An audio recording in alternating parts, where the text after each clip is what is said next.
Good evening, everyone, and welcome to SocialFlight Live. I'm Jeff Simon. We have a spectacular show for you this evening. AOPA President Mark Baker is here. We're going to talk about so many cool things that have been going on, and especially a focus on the FAA reauthorization bill and what that means to you. Tons and tons of cool things happening.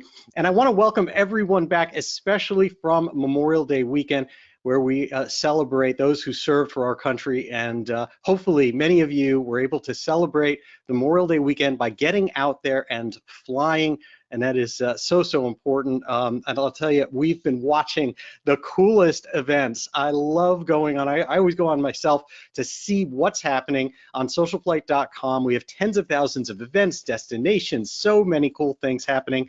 And it's really wild to see the local impact that it has to general aviation when we have a great 3-day weekend holiday like Memorial Day, and you see what in towns across the United States, what is all the cool things that are happening and how creative people are with their fly-ins. So be sure to check that out, of course, on SocialFlight.com and the free mobile apps for Apple and Android devices. We also have our Fly to Win Challenge, where we are giving away prizes constantly, and we're coming up to another one because on June 1st, we are giving away a Lightspeed Delta Zulu headset. Truly amazing. Great headset, and then we're rolling right into another prize period. All you need to do is have the app, get in there, check in at an airport, and you're entered to win. We just keep doing this to give back to general aviation. In addition, we have our FAA learning system where you can go and get wings credits for courses. You can go on there and get your mechanics renewal courses, all of it in partnership with the FAA and available on SocialFlight.com and in those mobile apps. So be sure to check all of that out. And the last thing I want to mention, since we're talking about Memorial Day, I just want to mention we have a couple of fantastic guests coming up in the next couple of weeks. I usually tackle this at the end of the show, but because of Memorial Day and how these gentlemen served, I want to bring that up for you and put it on your radar so it gets on your calendar. But Tuesday, June 4th, astronaut and Navy SEAL Chris Cassidy will be here on the show. That's Tuesday, June 4th at 8 p.m. as always, Eastern Time. And then on Tuesday, June 11th at 8 p.m., we have a very special show where Tuskegee Airman Colonel George Hardy, gentleman who is 98 years young, will be joining us here on SocialFlight Live. And so if you want to honor those who served, I'll tell you, those two shows are really going to be a spectacular way to honor those wonderful folks. Tonight's broadcast is brought to us by McFarlane Aviation, PMA manufacturer of high-quality parts, including cables, controls, structural components, and more. They're also a retailer with just about anything you can imagine, from MT props, batteries, hardware, everything else. And as you may have seen on our YouTube channel, we use their parts both in the Bonanza, in the Mustang I've been building right here. It is, the craftsmanship is outstanding, and we really go into detail in some of those videos about how they did some really custom craftsmanship work for us. It's remarkable, and so be sure to check them out and thank them for supporting and making all of this free for all of us. Now on to tonight's guest that I am so excited for, AOPA President Mark Baker. With over 40 years and more than 10,000 flight hours in his logbook, Mark Baker truly understands the general aviation community as he serves at the helm of AOPA, of course, the Aircraft Owners and Pilots Association. And Mark is a commercial pilot with single and multi-engine land and seaplane ratings and rotorcraft rating, type ratings in the Cessna 500, 525, DC-3. And as president of AOPA, Mark has led groundbreaking efforts to include basic med and protecting pilots against ATC privatization. I am thrilled that he's leading the charge to protect general aviation. I'm very proud to call him his friend. Welcome to SocialFlight Live, Mark Baker. How are you doing, sir? Ooh, let's get your mic turned on here.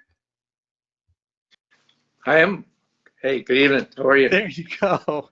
Welcome to the show. Thank you so much for joining us. I'm always thrilled when you're able to join us here on SocialFlight Live. And you have had a ton going on in your world, my friend. That is true. That's all good stuff. So thanks, Jeff. And thanks for what you do to keep people informed of what's going on in general aviation. I very much appreciate that. We have a good partnership, and I will say that I want to start off with something that was so amazing and so much fun that you guys pulled off in conjunction with others, and that is the DC flyover. For people that aren't aware of this, watching the show right now, in fact, let you, please, Mark, tell us about the DC flyover. So, there's been one other flyover of private aircraft, if you will, to Arsenal of Democracy a number of years ago to celebrate D-Day and all the things that made it possible for the Allies to win and a bunch of great warbirds. But there had never been, and clearly since 2001, flyover of them all of privately owned General Aviation aircraft. And the idea started about 16 months ago. And Mike Ginter, who led the charge, now works for AOPA, for the Arsenal, said, I think we can pull this off. And we got support letters from Congress, support letters from the FAA administrator, and then he went to 11 agencies, everything from the Park Service to the Secret Service, of course, FAA, ATC, and they all found a way to say, yes, we can do this, and have 56 airplanes that told a story about general aviation from its kind of AOPA beginnings, 1939. And so we had all those planes coming right down the river on the approach and making a left turn down Independence Avenue, and making a right turn just past the Smithsonian. And I was able to lead that in my segway. Oh my, isn't that's really, I have a few pictures to show. It doesn't show too much as far as air, but here you go, showing everyone getting ready on the ground. That's a lot of aircraft for any organizing of a flyover. It sure is. And, obviously we did a couple of days of briefings, got everybody, FAA had to check every airplane, Secret Service, TSA had to check every airplane, A, compliant, B, making sure there's all safe. And the pilots had to go to 2 briefings, and they all volunteered to do this on their own nickel, brought their airplanes there and shared the story of general aviation. We'll be out on our website probably June 3rd or 4th. There's a whole complete edited and more informational video being presented to everybody that wants to click it. That is so cool. So as I understand it, you went in kind of order of the eras and ages of the plane and kind of an evolution of general aviation, and kicking it off with this amazing stagger wing that's yours, at least now, and at the helm. Tell us a little bit about the organization of the different aircraft, and then of course I want to hear about your bird. So the flight of 4 was called the Golden Age, or Golden 1, as I was called for my call sign. Represents 1939, AOPA's beginning. It was actually also AOPA's 85th anniversary with the date that this was held. So it was very special for us at AOPA, and the legacy that we've brought forward and hope to bring to the future about all things general aviation. So there was a Howard DGA in this group, Thea Waco biplane. There was also a UPF-7, I guess it was, yeah. So we had the Golden Age, and then it was finished up by the Titan team volunteered to come up with their T6s and put smoke on over the Capitol. We know, the DC police also put out a bulletin, like an Amber Alert, to everybody's phone saying, if you see airplanes flying over the mall, don't worry, they're supposed to be here. And so it went broad to everybody in DC, and so the mall was full of people. And the FAA closed Ronald Reagan Airport for an hour so we could pull this off for both Saturday, which was the expected day, which turned out, and a rain day for Sunday. So huge cooperation to close all that and give us the airspace for an hour. I didn't realize that they closed Reagan for an hour. That's a pretty big impact. Had the airlines cooperated with that? Well, they made it phone a little bit late, but yes, they did. That is very, very impressive. And I'll tell you, I have gone through the process of being able to, the security process of being able to fly in the freeze zone, and it's a challenge to get through that process. Is one way of putting it. Pretty intimidating. Yes, it's kind of like a time test. Like they send you in one direction to get one thing, another direction to get another thing. It has to be done basically almost in the same day. Yep. It is. It's like a treasure hunt to get it done. It is, and everybody had to have their CIFRA cards and all that training done too, that were pilots in command. So coordinating that among most of these people were not DC area folks, who are from all over the country. Florida to Montana were participating. Wow. Well, it's wonderful that you did that. And I was going to ask you, so you already answered it, how they how they kept people from deciding this was a national emergency on the ground. And that Amber Alert going out, that's pretty wild that you get that for a positive thing, that you don't have to worry. Exactly right. It was, you know, in the newspapers, we probably had more coverage from an AOPA perspective about this event. All the major networks covered it on their national news, as well as their local feeds, and every newspaper in the country covered it as well. So it was a good news story for General Aviation. Talked about the history and the coolness of this event, and the support of all these agencies to say, yeah, let's do this. Do you think that there's the tiniest kind of crack in kind of the dialogue of regulations that maybe when you do something like that, people at those agencies and regulators start thinking maybe we can get a little more flexible about DFRs or other things in the future? I'm surely hopeful that this was a big event, you know, and it was supported by Congress and the FAA, and you know, we met with all the agencies out in Frederick a couple months before the event to go through everybody's procedures, and I did that flyover with the caravan, and every one of the departments wanted to send somebody on with, because they'd never seen this part of the world either. The reason why I'd say it's a little longer to get the video clips out is that the Secret Service wants to have about a week to review each one of the frames. There's a helicopter that's stationed over the reflecting pond and took everybody's pictures. They went by them all. But they need to make sure there's nothing secret there. We're not allowed to take pictures toward the White House or toward the Capitol, so they have to edit all that stuff out. But that was actually their only real concern. So that's interesting. So I would have assumed that at least all the passengers on board would be, their cameras would just be going like crazy over this opportunity. And I had never heard that there were any restrictions about photography over DC at all, because obviously airlines fly over it. So yeah. What was that about?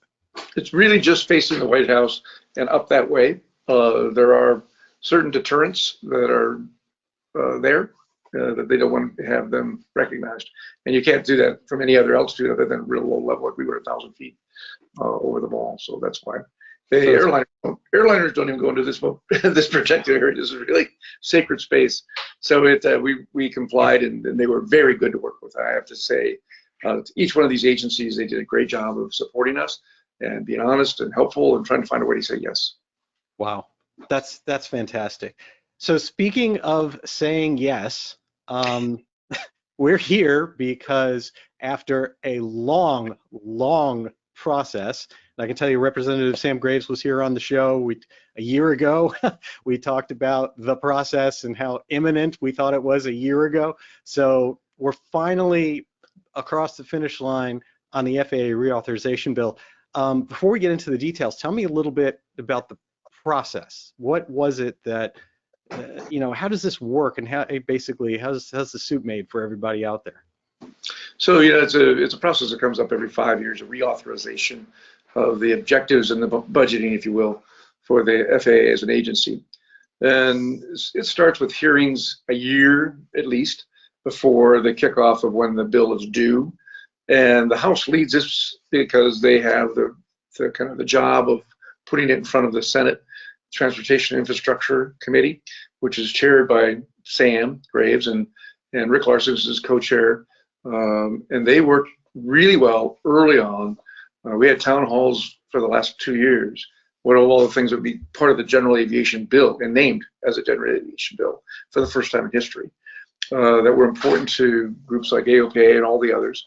And they made good notes, and they worked with their staff and our staffs and trying to come up with language that would be supported in a either non or bipartisan way, because, you know, General Aviation is seen as this one size fits all kind of place, and the economic importance of, you know, over 1 million jobs and $250 billion of, you know, economic impact that's done by General Aviation is an important part of our infrastructure. People sometimes forget, you know, the airlines are trying to move 800 or 900 million people.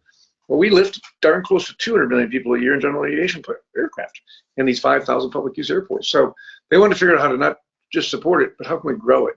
And again, because many of the pilots going on board to the airlines later on are coming out of general aviation now, not a military in place, and commercial aviation is booming, and they need us. Mm-hmm.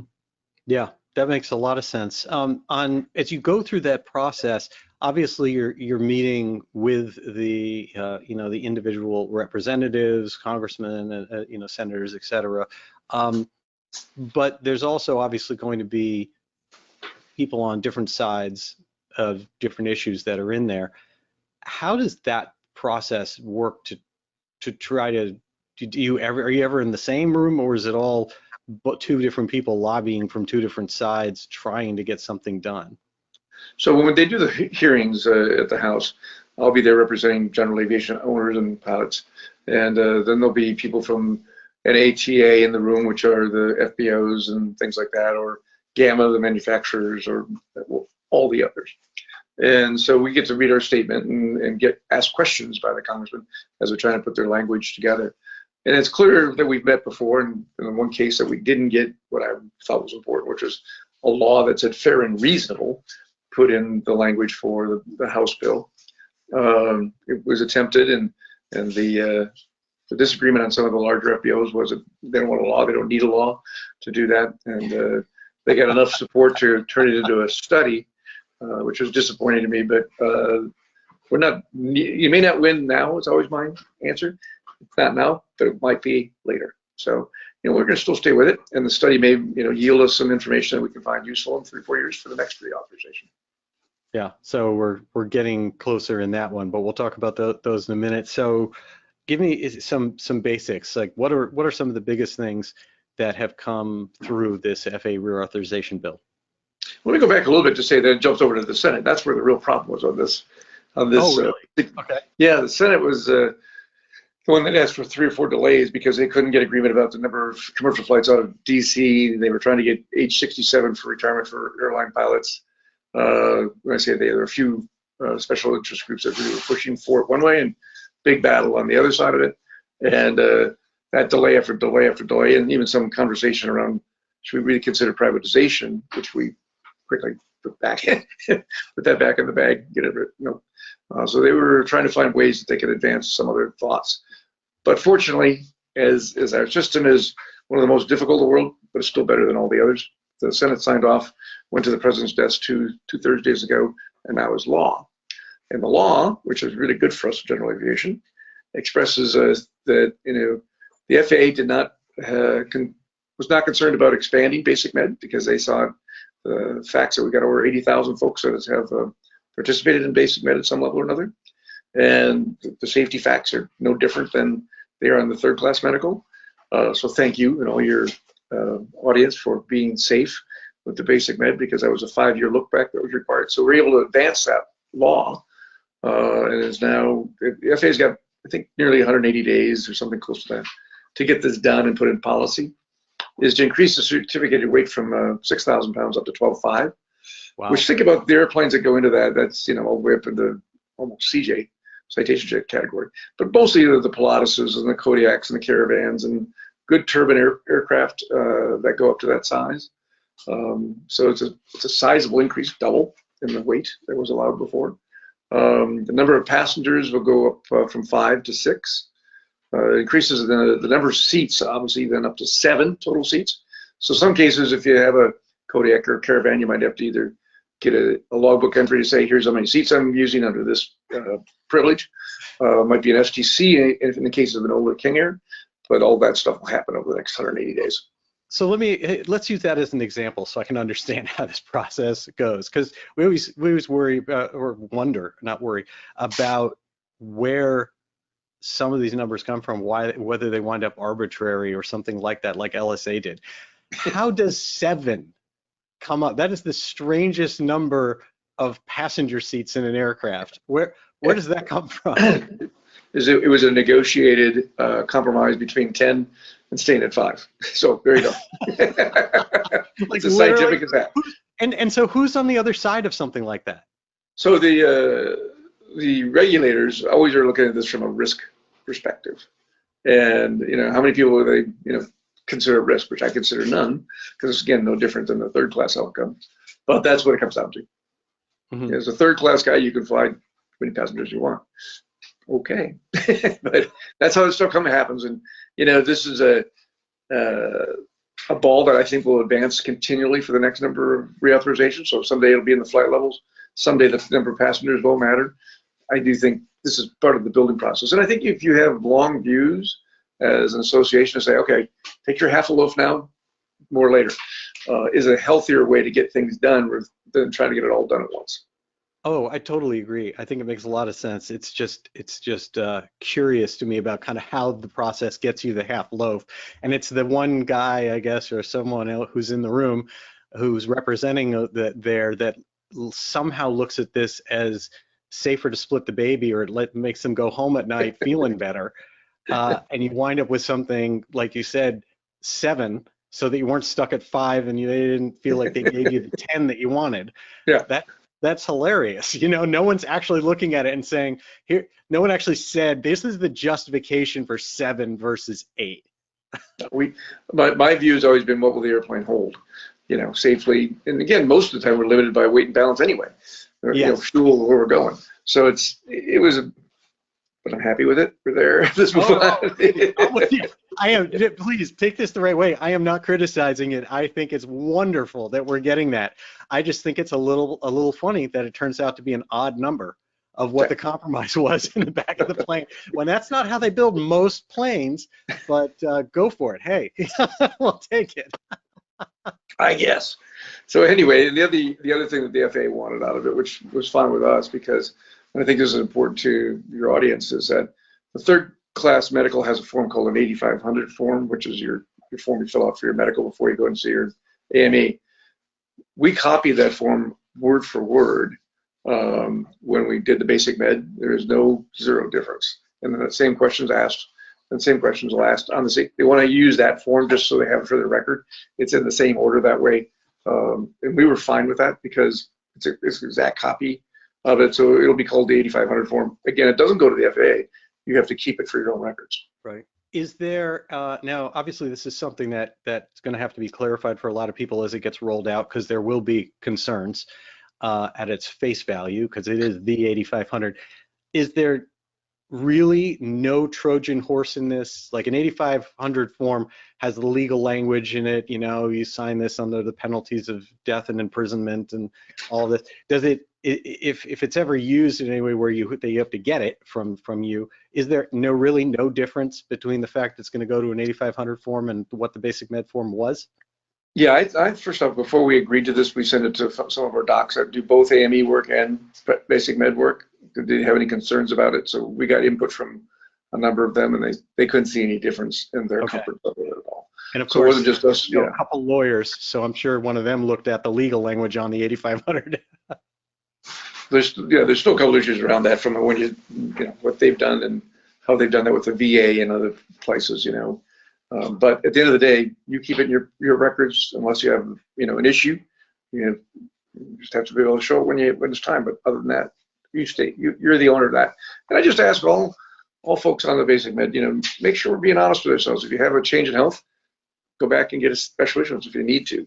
If it's really been a significant heart incident or psychological incident that you need to deal with. We want this privilege, it is a privilege, to go on forever by staying safe. And that's all we ask you to do. Mm-hmm. Sounds great. So we've got increases to 12.5. We've got the seats that'll take care of that, and obviously a form change that's going along with that. What else is kind of a big change with the new bill? So the one that we thought was really important, because in some parts of the country, localities are trying to outlaw 100 low lead, and the FAA has preemption over airspace. It hasn't really been preemption, if you will, about the fuel that they sell, and the law supports the idea that if you're selling avgas in 2022, with the exception of retail view, you're required to keep low lead available till 2030, unless there's a commercially available alternative available. Because we didn't want this country running where it's available here but not available there. Low lead's a very important part, again, back to all the things that General Aviation does, from flight training to medical relief flights, all those cancer patients, all those things that we do. and we need to have that available. So that did get done as part of the law. You can't have localities making those decisions. Really important. Going to have a big impact now on like some of the airports in California that are trying to be pretty aggressive about it, even whether you can get the fuel or not? Yeah, the word which is commercially available for purchase by General Aviation operators is kind of the area. So we have one fuel that is an STC, the GAMI fuel.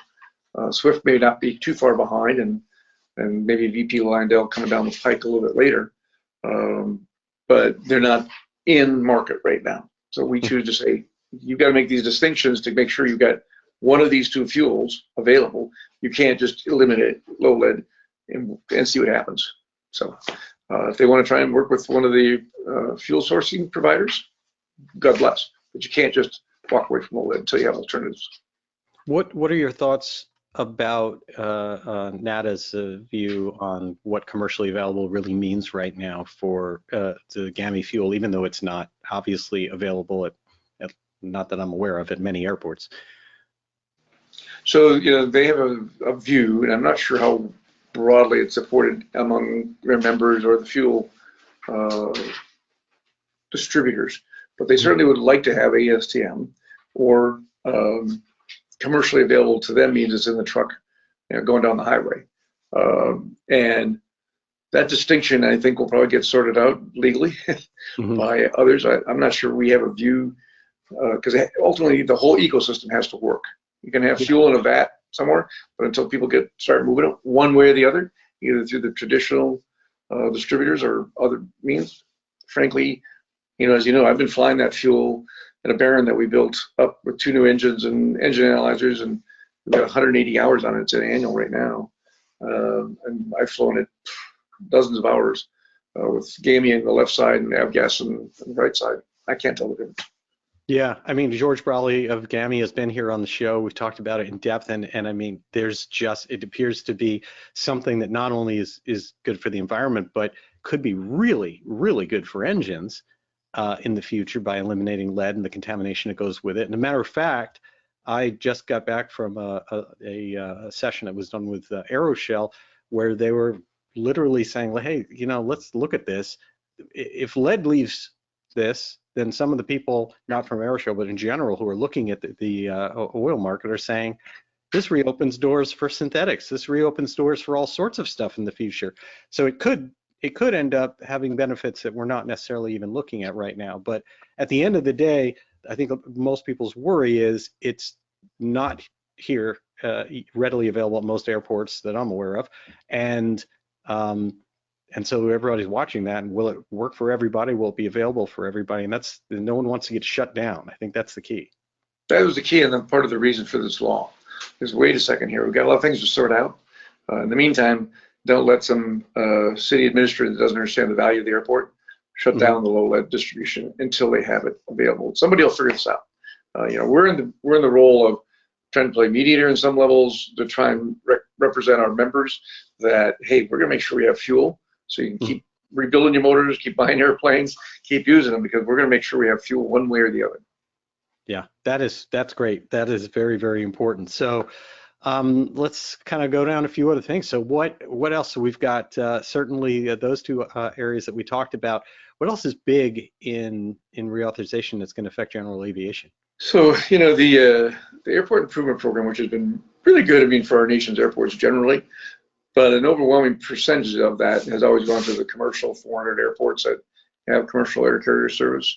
So the funding for GA will get the largest part of the increase. So it goes to $1 billion each year for general aviation airports. So it's pretty big. The whole program is $4 billion, but $1 billion is dedicated to our, call it GA airports that are part of the NIPIAS program.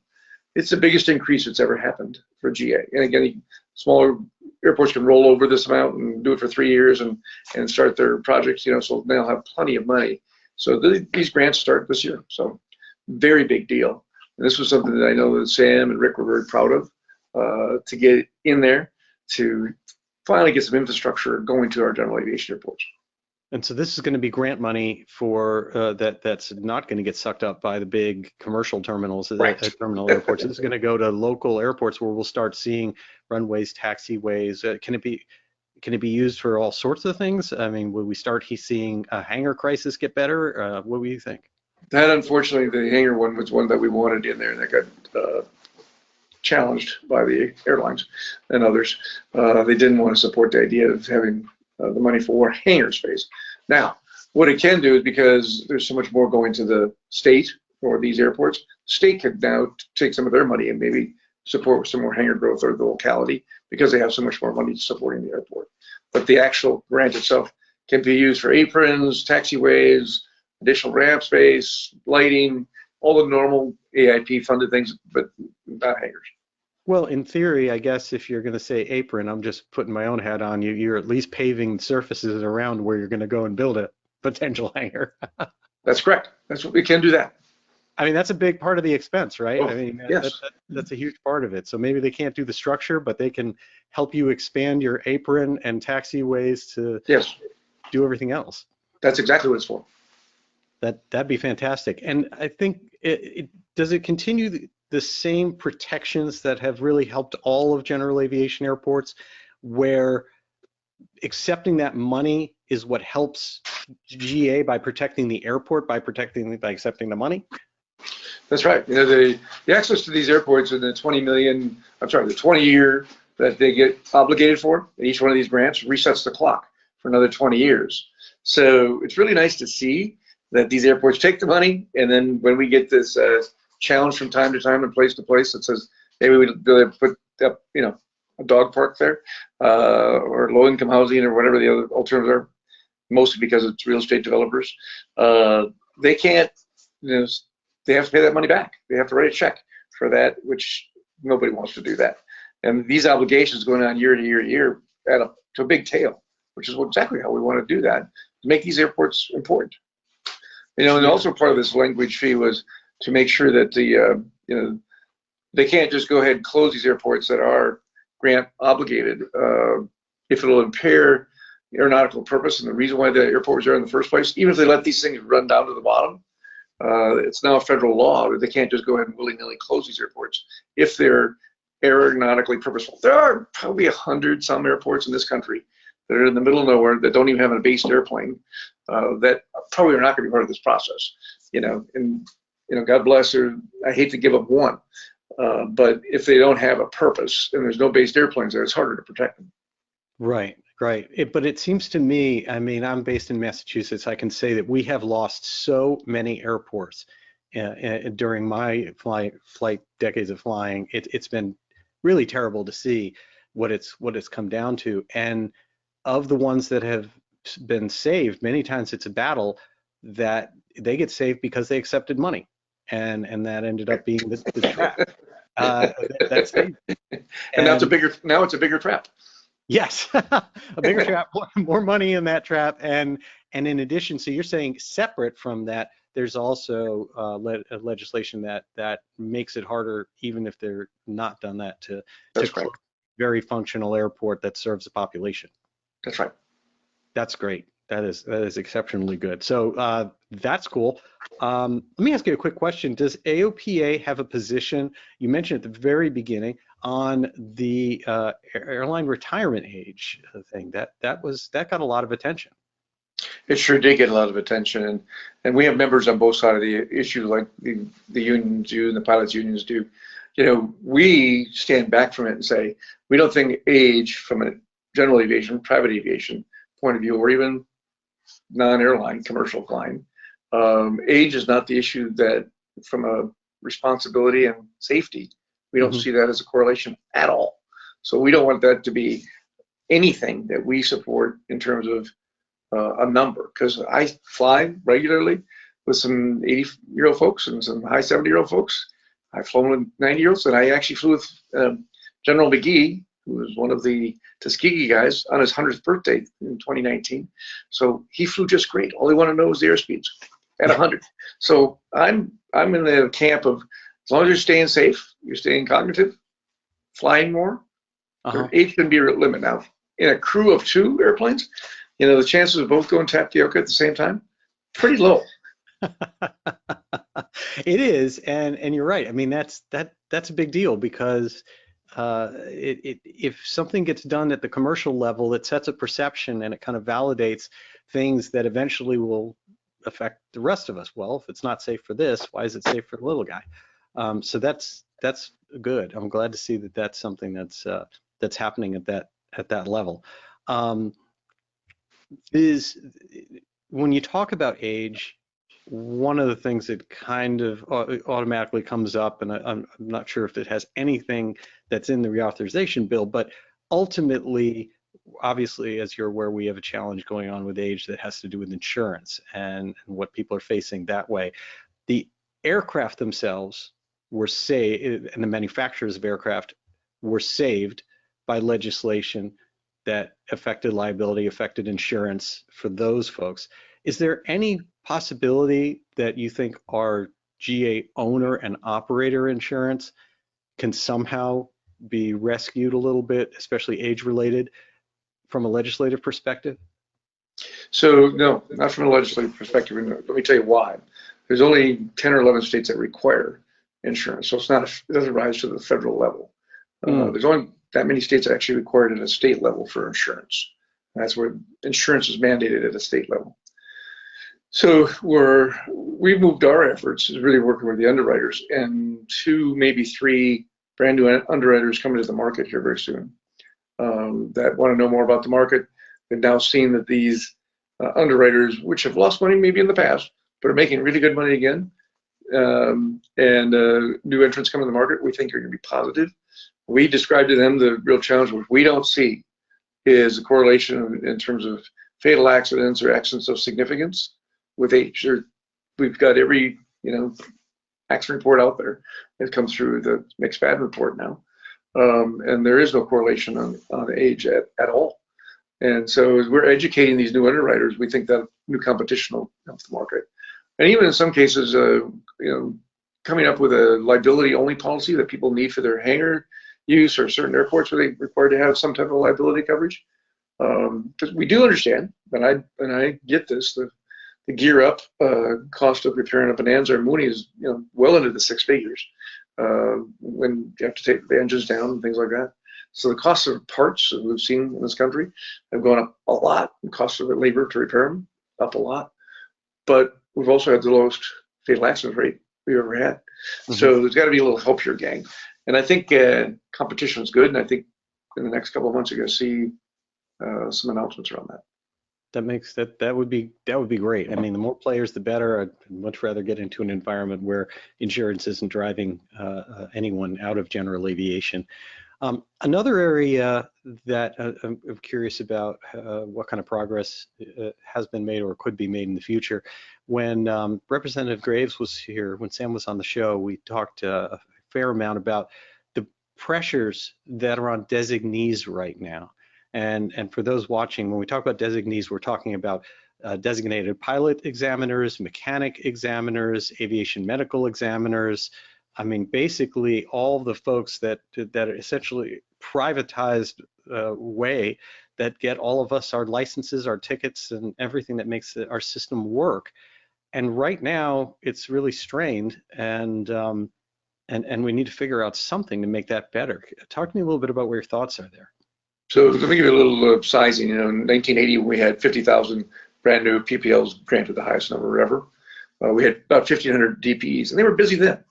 And then as we fell down to about 15,000 private pilot's licenses given about 6 years ago, we were down to 700 and change, of which about 100 weren't very active. I mean, 1 or 2 a year. So we put a lot of pressure on the FAA, and they got it. Right now, we ask them every week. It's one of my dashboard items. We're now at just under 1,000 DPEs, but it's very sporadic in which FSDOs, because they're managed at this FSDO level, as you know, have been aggressive at getting DPs, and which ones have been kind of slower. So in the law, it requires the FAA to establish an office to provide oversight to facilitate national coordination of DPEs. This section further requires the establishment of the office to consider whether to implement the final recommendations report to the DPE reform. So they have to put this commission together, and nationally at the FAA, with us and others, sitting on this to say, hey, this recommendation needs to turn into action. You know, you can't sit down any longer, because it's really frustrating to see young people or anybody waiting, 4, 5, 6 months for a check ride. It makes no sense in a country that aviation is one of our #1 things. So for lots of reasons, and someone where they say, well, we don't have enough staffing to check the checkers who check the checkers. It just makes no sense that that's the narrow neck of the funnel. And local folks have kind of driven that. So I'd like to see us back to 1,500 DPs, and I won't be happy until we're there. So now you mentioned the DPE side. What about all the others? I mean, for example, we've got, as we said, AMEs are hard to come by, and then the designated, we have a mechanic crisis. We don't have enough mechanics, as you mentioned. When you look at the cost is, as you're intimately aware, supply and demand, and we don't have enough mechanics to service our fleet. You talk about waiting to get things done, of course, and we don't seem to be able to create, there's a big waiting list for making mechanics. And when I've inquired, even myself as an A&P and IA, my local physio has basically come back and said, yep, you're totally qualified, no issues there whatsoever. However, we do not have the capacity as the FAA to supervise more examiners. And that's why it is the way it is. What are your thoughts on that? So one of the other parts of the bill, which again is a law, means that the FAA is required to report to Congress if they didn't do it, is improving the federal aviation workforce development program. So it authorized $20 million in this bill, workforce programs that were initiated in the 2018 thing, but for the aircraft pilot clearly, but the maintenance and the manufacturing workforce development programs all has to be integrated into the responsibility of the FAA to find a way. And they were granted another $20 million to go get this done. This is part of this law. So I think they've got funding now, no more excuses. Show us. And that's and so perhaps some of that funding might turn into the additional FSDO staffing to be able to supervise so they can have it. It's so hard for that to be the answer, right? We can't hire people because we don't have federal managers for them. Like I said, checking the checkers, no business would let that be the narrow neck of the funnel. Yeah, except ours. Excellent. So let's talk a little bit about just some of the last things. We've got some interesting stuff that's been going on otherwise. Tell me about AOPA's big wins. We've got safety, things like that have been going on. Well, so the other thing I think is embedded in this law is the FAA is now required to get Mosaic done. It was part of the law as well. So Mosaic, is I think a revolutionary view about what light sport was supposed to be, never was, and the idea that you get the pitch is still to haul 3 passengers. Planes that can stall, we're still arguing about what that stall speed is 61 or 58 knots or something like that, but it'll get settled. And the altitudes and all the things that I think will bring sport pilots again. Remember, it could be interesting to see. You don't have to have medical such as the way sport pilots written. We may find a way to compromise on a basic med for that or something one time. I'm not sure, but they have to get it done by law, which is kind of something the FAA doesn't like. But in some ways, and other administrators, which I've worked with, all of them, sometimes they actually like the law. It helps drive action within their organization and priority. So it's good. They also have to eliminate the aircraft registry backlog, which they've done a better job on recently, and they've done a better job with getting the registrations in and out. And I think the other one is the all makes and all models authorization, which was important to people like Sam, one of our great congressmen, who flies all kinds of warbirds. You don't have to get a type rating for everything. You got a B-25, it counts for a B-26, that kind of thing. I love that for those in the stratosphere of capability that you get that one stamp that you're good for everything. Right. We trust you. You can fly it. That's awesome. So the other things going on at AOPA is we've had an exciting year in our foundation, which is all funded by donors, not membership dues. This year we had 23,000 young people in 47 states taking high school STEM curriculum that AOPA provided free. which is very aviation bias. We've seen 65 to 75% of these kids, when they graduate, are going on to some kind of aviation career, whether it be a maintainer, Air Force. It doesn't matter to us as long as they're part of the great thing called aviation. Really exciting to see that. We've already got another 200 high schools of above the 900 we have today signed up for next year. Wow, that's huge. And I think one of the other things that is really great is what our actual safety track record has been. The fact with everything booming now, which is a big change from 10, 20 years ago, that safety's doing well. Tell me a little bit about that.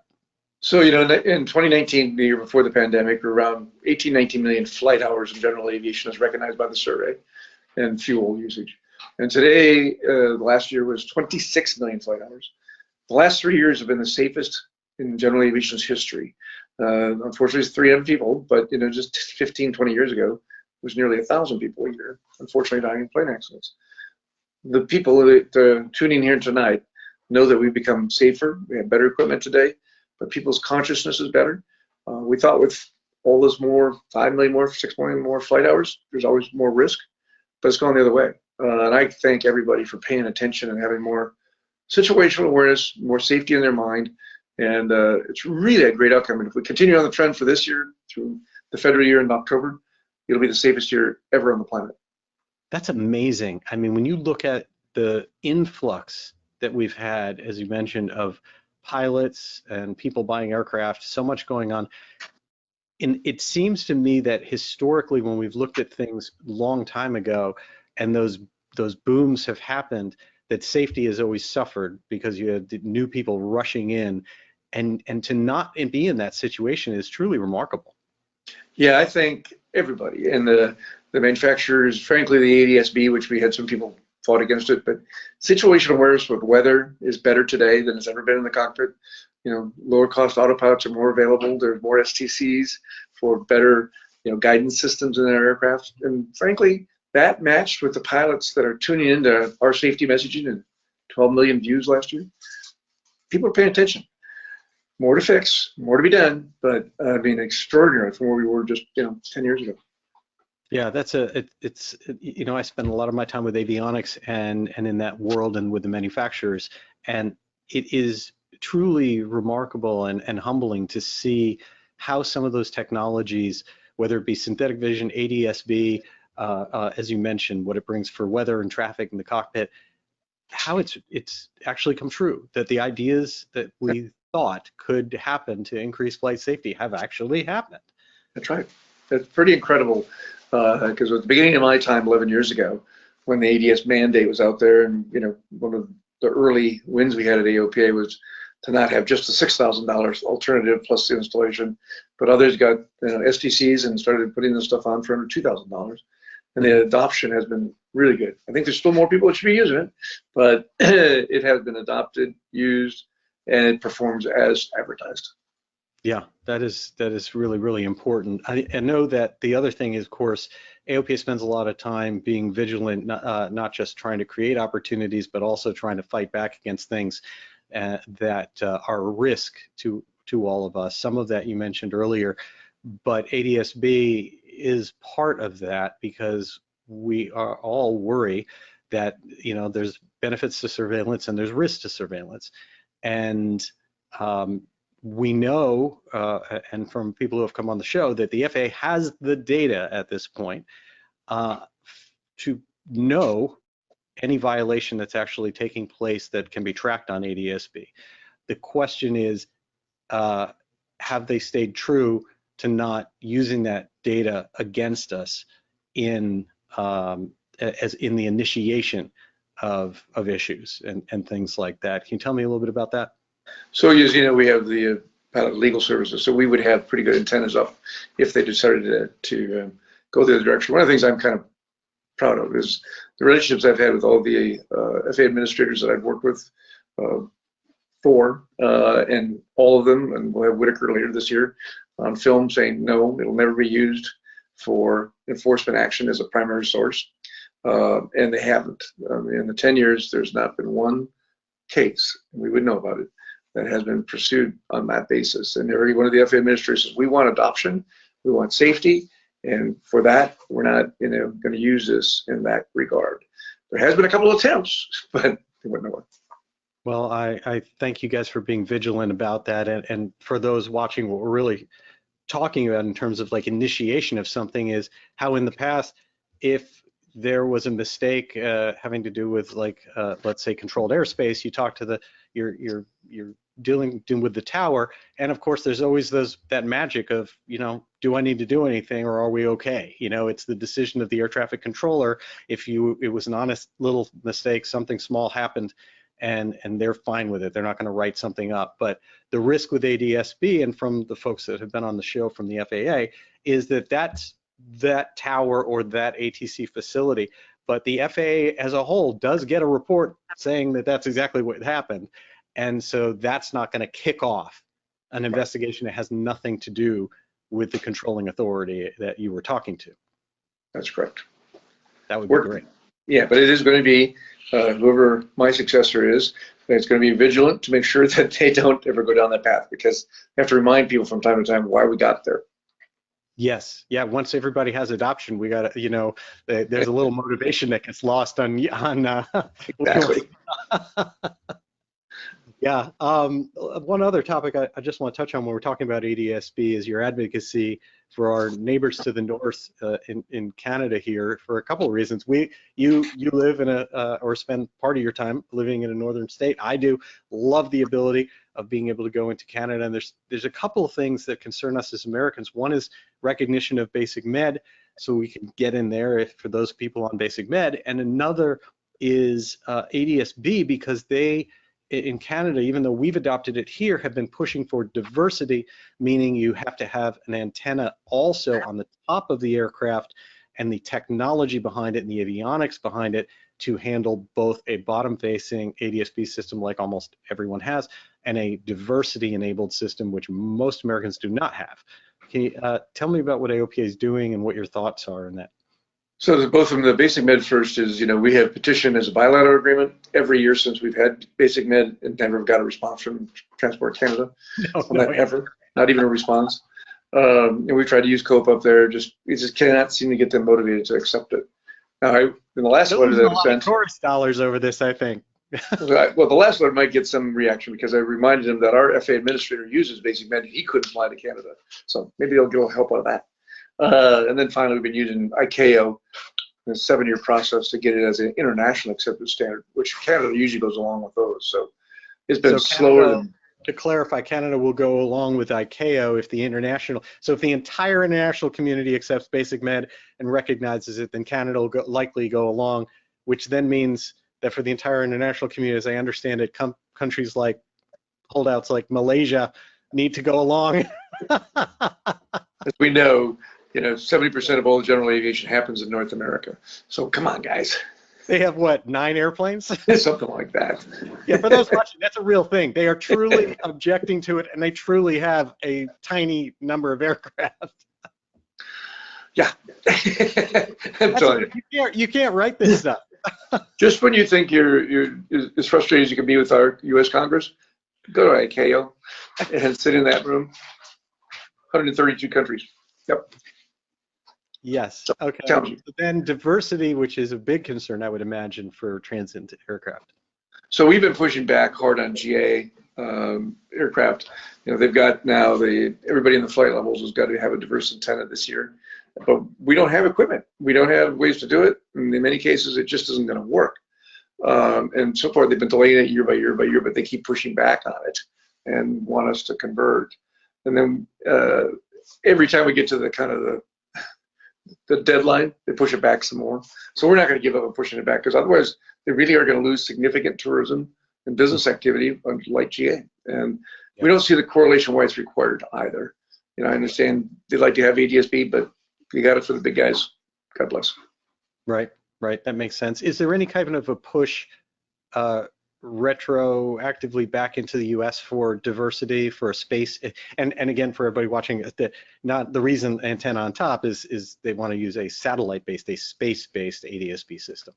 Yeah, you're seeing it in some of the countries around the world where they're going to go to space, and maybe had we thought about it 20 years ago when the Capstone project started, space might have been a better solution for coverage, but we didn't have the technology at the time when we led the way into ADS-B, and ADS-B has been a very good outcome for all of us. So I support that idea, but the idea of having a diverse antenna and having a deadline to get there probably is not realistic.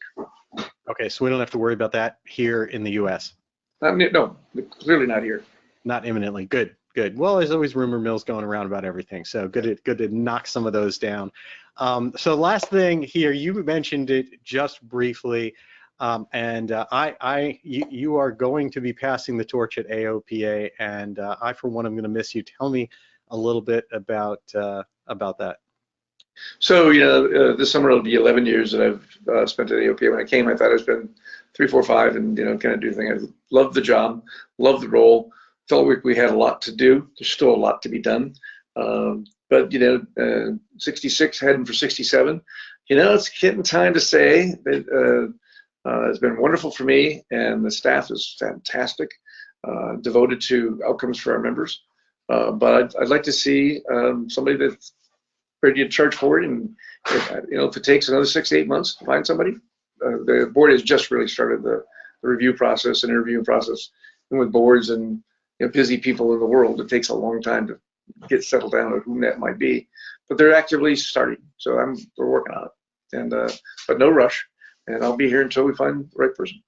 Excellent, excellent. Well, that's great, and we have come to the part of the show now, Mark, where we're going to do something that we call SocialFlight's Fast Five, where I'd like to ask you a few questions so that we can get a little bit closer to you and know Mark Baker just a little bit more. So, Mark Baker, this is your SocialFlight's Fast Five. Are you ready to join us and answer a few questions so that we get to know you just a little bit more?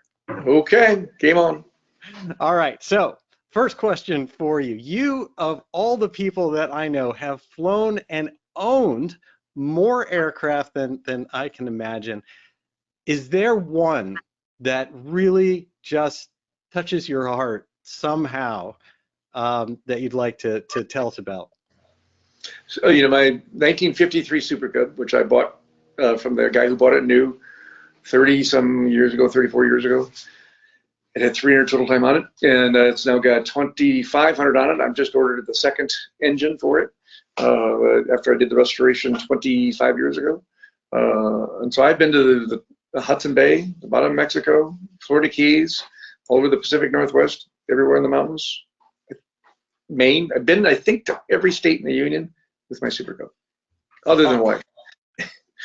Oh, that's wonderful. Perfect. I absolutely love that, especially considering the breadth and size that you've flown fast things. The fact it's your Super Cub, that is truly, truly awesome. All right, question number 2.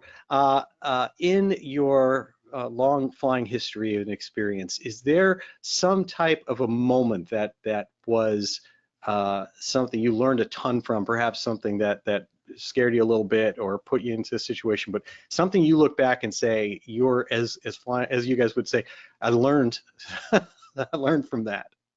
Yeah, no, the time I got hit by lightning in my TBM over the top of Chicago, it was only half a dozen, maybe 8 years ago.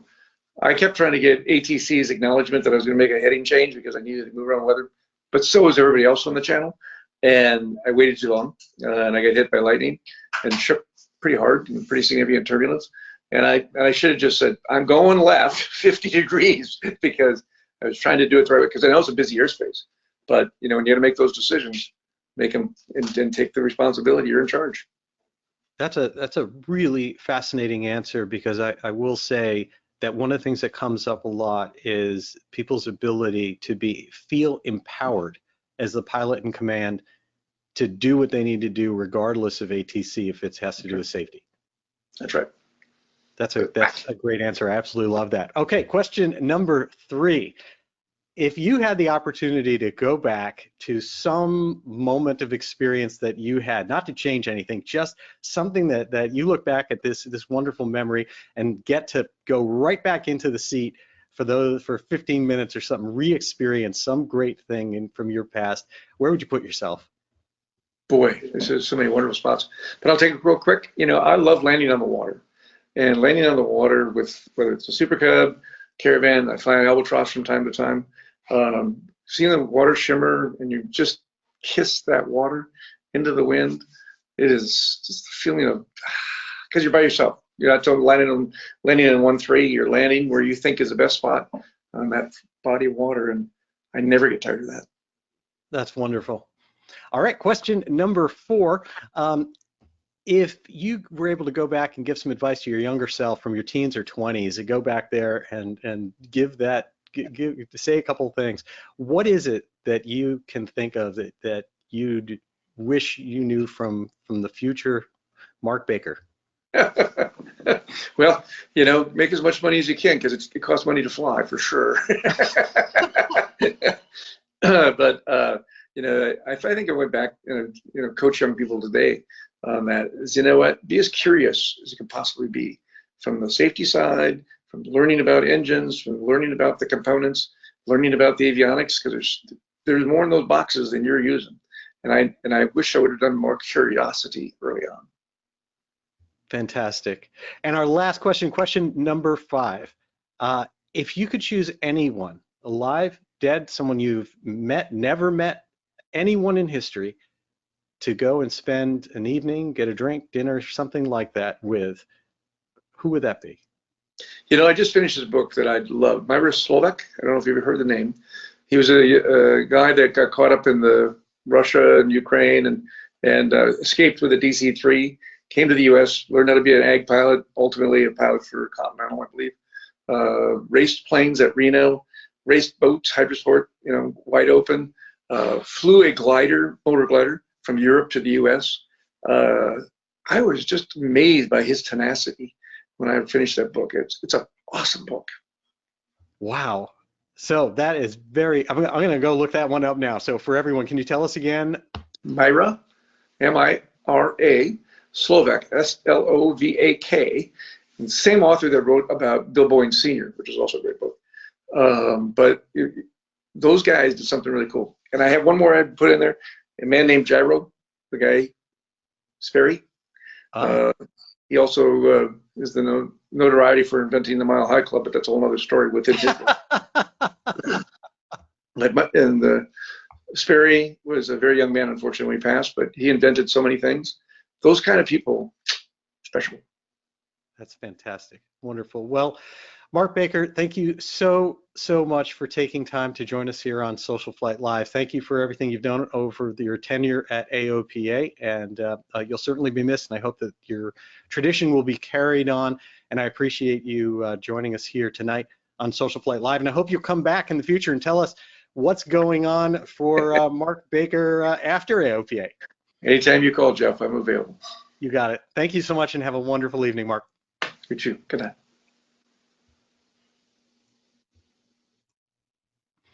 And thank you all for taking time out of your evening to join us here on SocialFlight Live. We'll be back next Tuesday, June 4th at 8 p.m. with Navy SEAL and astronaut Chris Cassidy. I will tell you, this gentleman is the real deal and someone you just have to spend some time getting to know. So please join us for that show.